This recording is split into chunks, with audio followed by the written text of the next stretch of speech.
ते जनसामान्याचे सामान्य नेते आदरणीय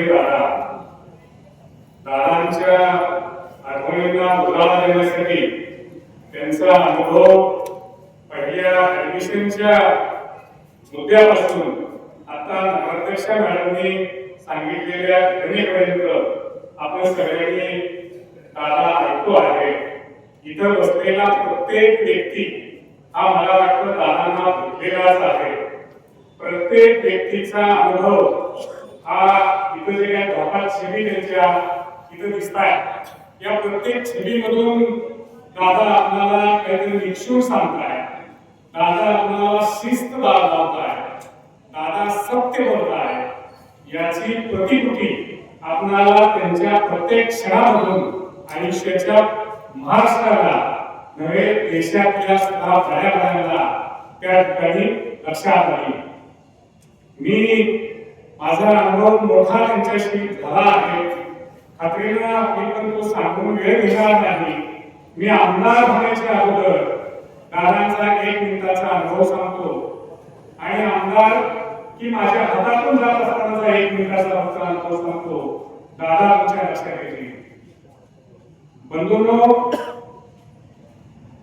ज्या वेळेला या महाराष्ट्रामध्ये पुणे विभागाची शिक्षण मतदारसंघाची निवडणूक 2014 लागली होती त्यावेळेला मी अपक्ष लढलो.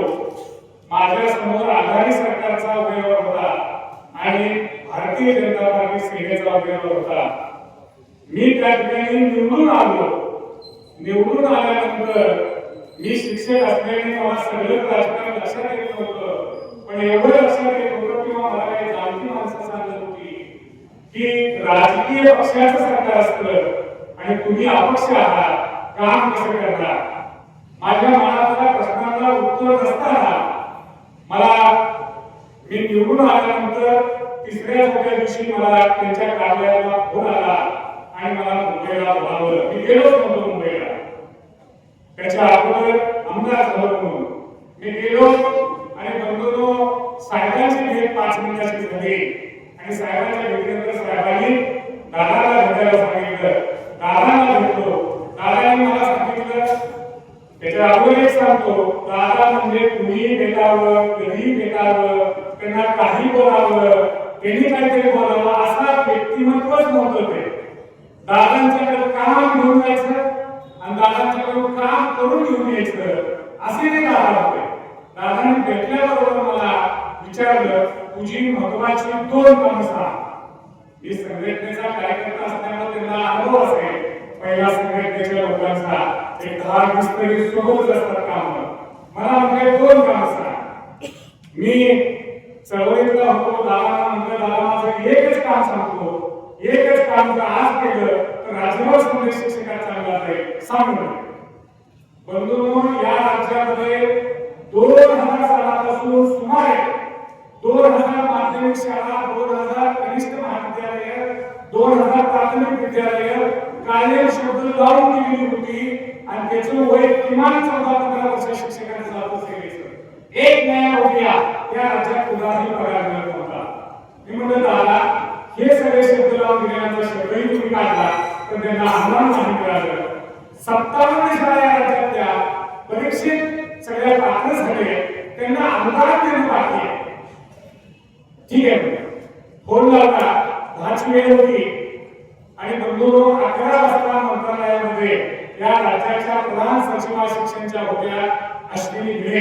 मेट्रो विभागाला देशभर मोठी झाली त्यांच्या अधिकाऱ्याखाली त्या भिडे मॅडमला 11 वाजता बैठक लावली आणि बंधूंनो 11 वाजता एक 5-7 मिनिटाची बैठक दादांच्या बरोबरची. मी मॅडम आणि दादा आणि दादांनी त्या ठिकाणी मॅडमला निक्षून सांगितलं की हे जे सध्या सावंत साहेब सांगताय हे आजच आदेश काढायचा आहे.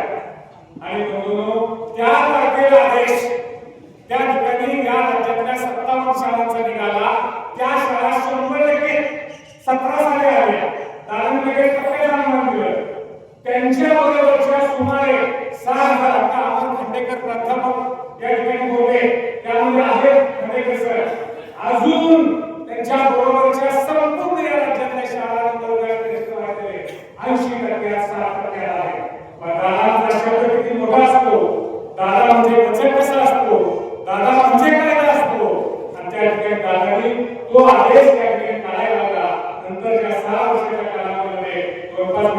सरकार गेलं, नंतर भाजपचं सरकार आलं, नंतर पुन्हा एकदा महाराष्ट्र आघाडीचं सरकार असताना मी आमदारच होतो आणि त्यावेळेला सुद्धा मी अपक्षीय निवडणूक लढवली. तो एका मिनिटाचा फक्त सांगतो, बंधूंनो, सकाळी 7 लाखावरती त्या मतदान मतपत्रिकेचं सुरू झालं होतं. माझं मतदान डायरेक्ट पत्रिकेवर असतं. ते मतदान 7 ला सुरू झालं आणि दुसऱ्या दिवशी पहाटे 4 वाजता कंटिन्यू साधारणपणे 21-22 तास झाले होते आणि मला दादाचा पहाटे 4 वाजता फोन आला.